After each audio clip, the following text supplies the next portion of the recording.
रहीम अस्सलाम वालेकुम नादरीन, आप यूट्यूब चैनल देख रहे हैं। मैं इमरान खान हूँ। इमरान खान साहब का केस लगा मगर कोई कानूनी तरीक़ाकार फॉलो नहीं हुआ। यानी इमरान खान साहब का तोशाखाना 2 का एक केस सुना जा रहा है अडियाला जेल में, लेकिन कोई कानूनी तरीक़ाकार फॉलो नहीं किया जा रहा। एक दिन पहले अचानक बताया जाता है कि जनाब अब केस लगेगा, ना ही वकला को अंदर जाने दिया जाता है, ना ही फैमिली को अंदर जाने दिया जाता है और ना ही आज़ाद मीडिया को अंदर जाने दिया जाता है। तो इस तरीके से तो केस लग रहा है।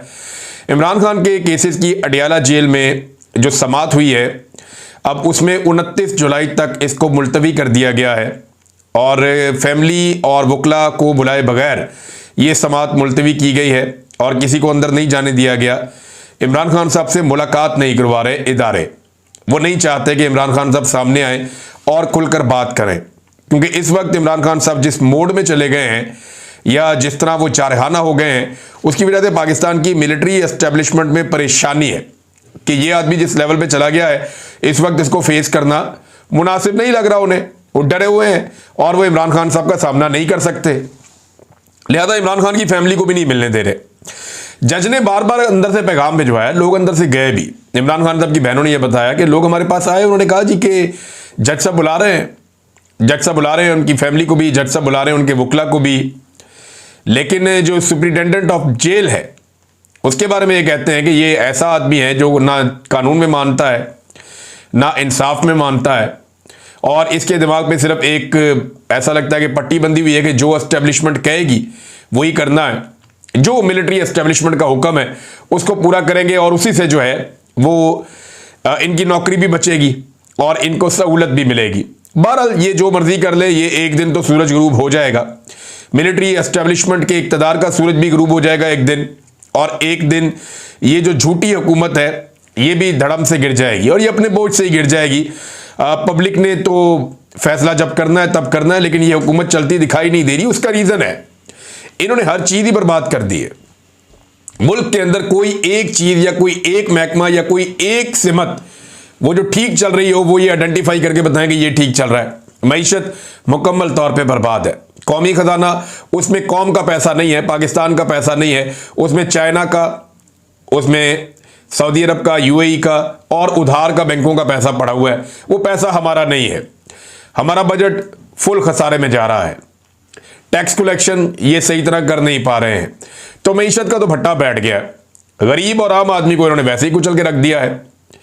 यानी ये खाने के तेल के ऊपर जो कुकिंग ऑयल होता है उसके ऊपर 175 रुपए लीटर इजाफी वसूल कर रहे हैं। चीनी के ऊपर फी किलो के हिसाब से 70-70, 80-80 रुपए की दिहाड़ी ये लोग लगा रहे हैं। पहले 7.5 लाख टन चीनी पाकिस्तान से बाहर भेज दी कि जनाब यहां वाफर है, और साथ ही जब हमने उस वक्त बताया कि यार चीनी कम पड़ जाएगी पाकिस्तान में, मत भेजो बाहर, ये बाद में आपको इंपोर्ट करनी पड़ेगी महंगी, और बाद में महंगी इंपोर्ट कर ली और इस बीच में अवाम की जेब के ऊपर एक डाका भी डाल दिया। एक किल्लत पैदा की ना, किल्लत पैदा करने के लिए पहले बाहर भिजवा दी, यहां पे किल्लत मसनूई पैदा कर दी, चीनी को महंगा करके बेच दिया और फिर टैक्सेस की छूट लेकर बाहर से वापस मंगवा ली। इसी तरह यूक्रेन से नाकस गंदुम इन्होंने मंगवाई थी, $1 अरब का, वो भी स्कैंडल था, उसके ऊपर कोई बात ही नहीं करता। और अब एक बड़े हुकूमती ओहदेदार या सबसे बड़ा जो सियासी खानदान पाकिस्तान में बना फिरता है उनका एक बंदा, जनाब उन लोगों ने पैसा लगा दिया क्रिप्टो के अंदर, और जो पैसा लगाया वो अरबों रुपया वो डूब गया। सुनने में जो आ रहा है, पाकिस्तान का नाम भी डुबो रहे हैं, पाकिस्तान का पैसा भी डुबो रहे हैं। और इसहाक डार साहब जो है उनकी हालत तो ये है कि इस वक्त पाकिस्तानी अवाम और पाकिस्तान का मीडिया सब लोग उन पर भड़के हुए। इन लोगों ने कौम को चूना लगाया, कौम को बेवकूफ़ बनाया, बार बार कौम को ये कहते रहे कि मुशर्रफ ने पकड़ के आफिया सदीकी अमेरिका के हवाले की थी, हम लेकर आएंगे। नवाज शरीफ ने कौम को ये चूरन बेचा। अभी 2 दिन पहले शहबाज शरीफ ने मुलाकातें की आफिया सदीकी की बहन के साथ। ये सारे वक्तन फवक्तन परवेज रशीद हो गया या ख्वाजा आसिफ हो गया या यही डार साहब और इनके बाकी लोग हो गए, ये सारे बार बार आफिया सदीकी के लिए आवाज़ उठाते रहे। इरफान सदीकी, लटरम पटरम सब ये कहते रहे कि जनाब हम आफिया सदीकी को अमेरिका से छुड़ा कर लाएंगे। इसके ऊपर उन्होंने पूरा एक नैरेटिव बिल्ड किया हुआ था, पाकिस्तानियों को बेवकूफ़ बना रहे थे, और वहां जाके इसहाक डार ने कोई और स्टेटमेंट दे दिया। ये इन लोगों का कोई दीन ईमान नहीं है। मैं आपको बताता हूं कैसे। ये ना ताजिर लोग, और मैं लॉजिकल बात करूंगा, गुस्से में बात नहीं कर रहा। देखिए, ये जो शरीफ खानदान है या इनके साथ जो जुड़े हुए लोग हैं, इनका कोई दीन ईमान नहीं है। नवाज शरीफ का भाई जो है वो आफिया सिद्दीकी की बहन के साथ बैठकर आफिया सिद्दीकी की रिहाई के लिए बात करता है, शहबाज शरीफ। नवाज शरीफ का समधी जो है वो अमेरिका में जाकर कहता है जी आफिया सिद्दीकी की गिरफ्तारी बिल्कुल कानून के मुताबिक है, और ठीक गिरफ्तारी हुई है उसकी।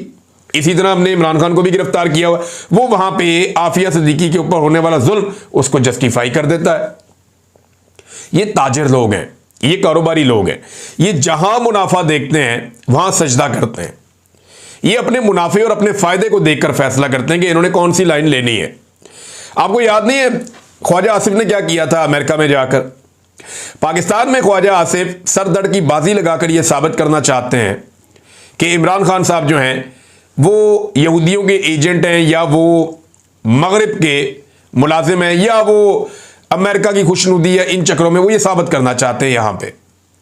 लेकिन जब अमेरिका में यही ख्वाजा आसिफ साहब अमेरिकी मीडिया के सामने बैठते हैं तो वहां पे यही ख्वाजा आसिफ साहब कहते हैं जी अमेरिका इस बात को समझे कि हम बड़े लिबरल लोग हैं, हम तो बड़े मगरिब को चाहने वाले लोग हैं। ये तो इमरान खान है जो इस्लामी पॉइंट ऑफ व्यू रखता है। इमरान खान हमसे ज्यादा इस्लामी है, इमरान खान हमसे ज्यादा इस्लाम को और उसके कवानीन को और उसकी चीजों को फॉलो करता है, बुनियाद परस्त आदमी है, वो ज्यादा फंडामेंटल है। हम तो बहुत लिबरल हैं, हम तो आपकी तरह के लोग हैं। और ये तो अमेरिका में जाके कहते हैं जी इमरान खान शलवार कमीज क्यों पहनता है। अमेरिका में जाके ये इस तरह की बातें करते हैं कि जनाब इमरान खान तो असल मुसलमान है, यहां पे आके कहते हैं नहीं वो यहूदियों का एजेंट है। तो ये जहां पे जो सौदा बिकता है वहां पे वो वाला सौदा बेचते हैं। अच्छा, ये काम जो है ना ये आज से 10-20 साल पहले तक हो जाता था, लेकिन जब सोशल मीडिया का एक फिनोमिना आया ना तो पूरी दुनिया एक ग्लोबल विलेज बन गई। जो एक्चुअल ग्लोबल विलेज बना है वो सोशल मीडिया के आने के बाद बना है। अब ग्रॉक जैसी आर्टिफिशियल इंटेलिजेंस के टूल्स मौजूद हैं, उनसे आप पूछें तो वो सारे स्टेटमेंट उठा के सामने रख देते हैं। वो 1 मिनट में पोस्टमार्टम कर देता है और एक एक चीज याद भी दिला देता है। तो अगर इंसानी दिमाग से कोई चीज मुबहम हो गई है, आप भूल भी गए हैं, तो आपके पास आर्टिफिशियल इंटेलिजेंस है और सोशल मीडिया का दौर है। अब ये अमेरिका में एक बात करते हैं, सेम टाइम में वो बात पाकिस्तान में सुनी जाती है। ये नहीं हो सकता कि आप उन्हें कोई और बात करके उन्हें मुतमिन कर दें और यहां पे आगे कोई और बात करके पाकिस्तानियों को बेवकूफ बना लें। वो दौर चला गया। डार साहब की चंगी मंजी ठुक रही है और पाकिस्तान की आवाम जो है वो सख्त गुस्से में है कि यार ये आदमी आफिया सिद्दीकी के ऊपर जुल्म हो रहा है। मुबैना तौर पे उनका वहां पे जिनसी तौर पे उनको निशाना बनाया गया है, उनके ऊपर बड़ा तशद्दुद हुआ है, उनकी हालत बहुत ख़राब है। उनके वकला जो बताते हैं वो सुनने के बाद आप कानों को हाथ लगाते हैं। जितना जुल्म आफिया सिद्दीकी के ऊपर अमेरिकन जेल के अंदर हुआ है, 86 साल की सज़ा अमेरिका में उन्हें सुनाई गई है और ये बंदा वहां पे बैठ के जस्टिफाई कर रहा है उस सज़ा को। हैरत होती है, इन्होंने पाकिस्तान की हर चीज़ को बर्बाद कर दिया है और अब ये अपनी बर्बादी पे भी तुले हुए। और नवाज शरीफ की सियासत एक्चुअली यही है। अमेरिका में किया क्या, देखें, एक तो मादनियात है ना पाकिस्तान की, इसको आप समझे कि ये फैसला हो गया है कि पाकिस्तान की मादनियात और कीमती मिनरल्स जो रेयर अर्थ मिनरल्स हैं ये अब अमेरिका के हवाले करने का फैसला हो गया है। और ये पाकिस्तान की एस्टेब्लिशमेंट ने फैसला कर लिया है कि इमरान खान से बचना है तो अमेरिका की हर बात माननी पड़ेगी। कुछ भी गिरवी रखना पड़ा, कुछ भी देना पड़ा, वो दे देंगे। इमरान खान के सामने सरेंडर नहीं करेंगे। वजह यह है कि इमरान खान पाकिस्तानी कौम को लेकर एस्टेब्लिशमेंट के इक्तदार का सूरज हमेशा के लिए ग़ुरूब कर देगा। लिहाजा ये अमेरिका के तलवे भी चाट लेंगे, लेकिन इस वक्त इमरान खान जो है उसका सामना ये नहीं करेंगे। मादनियात अमेरिका के हवाले करने का हतमी फैसला हो गया। 27वीं आईनी तरमीम इस सूरत अब होगी, इसके लिए हर सूरत में की जाएगी। और मैं आपको पहले बता रहा हूं कि 27वीं आईनी तरमीम का ड्राफ्ट बनना शुरू हो गया है और 27वीं आईनी तरमीम के ड्राफ्ट के ऊपर पाकिस्तान की एस्टेब्लिशमेंट कुछ कानूनी दिमागों के साथ मिलकर काम शुरू कर चुकी है। उसके ऊपर काम हो रहा है। फजल रहमान इसमें सहूलतकारी फराम करेंगे। फजल रहमान का फायदा यह होगा कि उन्हें कुछ आने वाले इलेक्शन में एडजस्ट किया जाएगा, कुछ अभी एडजस्ट किया जाएगा, कुछ फजल रहमान साहब के हवाले से करप्शन के और दीगर मामलात हैं तो उसमें भी उनको रिलीफ दे दिया जाएगा कि जनाब ठीक है, आपको हम नहीं छेड़ते, आप हमें ना छेड़ें। ये 27वीं आईनी तरमीम करवाएं और इसमें जो है फाटा को या जितने कबायली इलाके हैं उनको वफाक के अंडर करवाएं वापस, ताकि वहां की जो मादनियात हैं वो हमारे हवाले हो जाएं। तो अब 27वीं आईनी तरमीम में बंदोबस्त किया जाएगा, चाहे ऐसे किया जाए चाहे ऐसे किया जाए। बंदोबस्त तो किया जाएगा ताकि मादनियात अमेरिका के